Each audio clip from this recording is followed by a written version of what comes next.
Okay, so I got my fenders installed. They're sitting in place. I've got my water tank installed, and the floor will go right up to the top of it. I have not drilled my holes or run my lines. I am going to run PEX. I did re-weld some of the welds, the booger welds. That was kind of bugging me.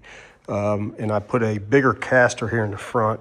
The other caster was 6-inch. I got this jack from Harbor Freight, 6 inches, and it would not lift high enough to get it up off of the hitch without picking it up. So I went to Northern Tool, got me a 12-inch. It's, I believe it's solid, big enough to where I could probably roll it around the dirt, gravel, whatever, and it's not going to sink down in it.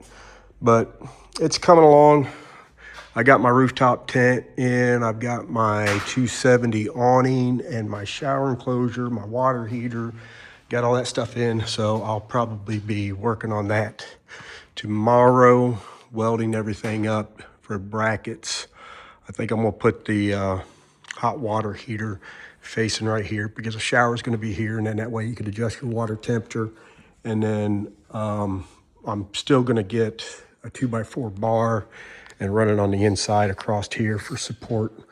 And then let's see, I've got to drill some holes through this metal so I can run some wiring for lighting. With it being as high as it is, I want to run some amber clearance lights here at the front, and you know, probably have LED strips on the both sides that I could turn on, and then that way to illuminate you know, both sides of the trailer. Like I say, the camp kitchen is going to be mostly inside the Bronco.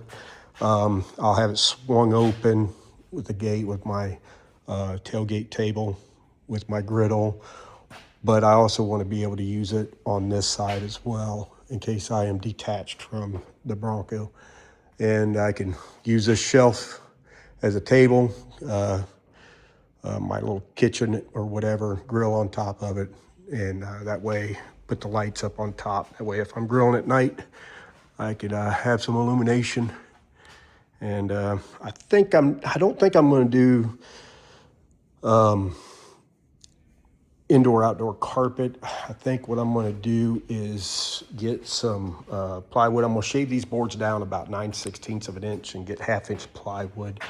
And then I'm going to get some pontoon foam flooring that's stain proof and waterproof and all that stuff. And I want to put that down instead of indoor outdoor carpet, because if I put the bikes in there and they got mud on the tires, it'd be easier to clean and wash off. So that's the purpose for that. I am going to run, like I say, I'm going to have my shower over here on this side, and I want to put a sink right here that can fold down while the gate's up, or it will fold down with this gate and keep a sink.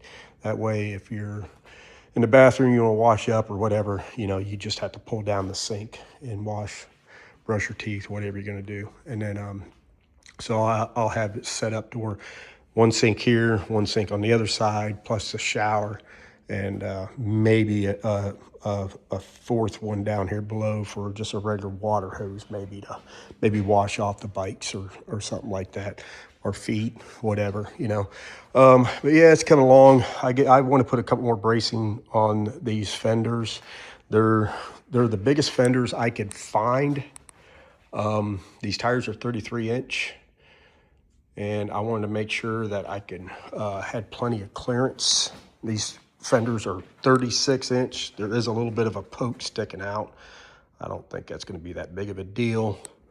And I want to put a bracket on both sides of the fender and attach it to the frame, because they do kind of shake a little bit and vibrate. And I want to make sure that they're a little bit sturdier than that. And once I get all my welding done with the brackets for the rooftop tent and the shower and all that stuff, get everything set in place the way I want it, then I'll pull everything back apart and get it ready to Raptor line pretty much the whole structure.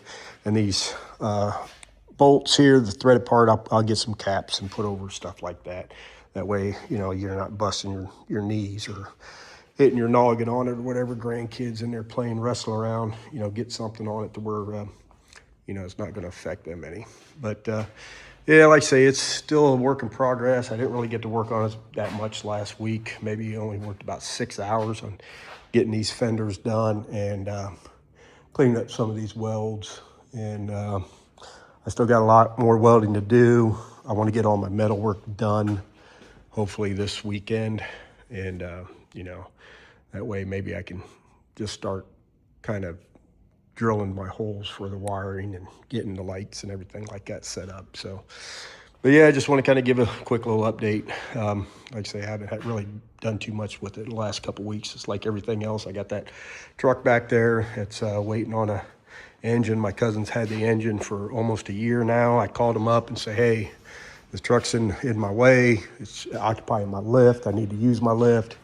So he's going to go ahead and try and get that engine done for me on it here in the next couple of weeks. So that's another project I need to finish. But like everybody else, just too many projects, not enough time. So stay tuned.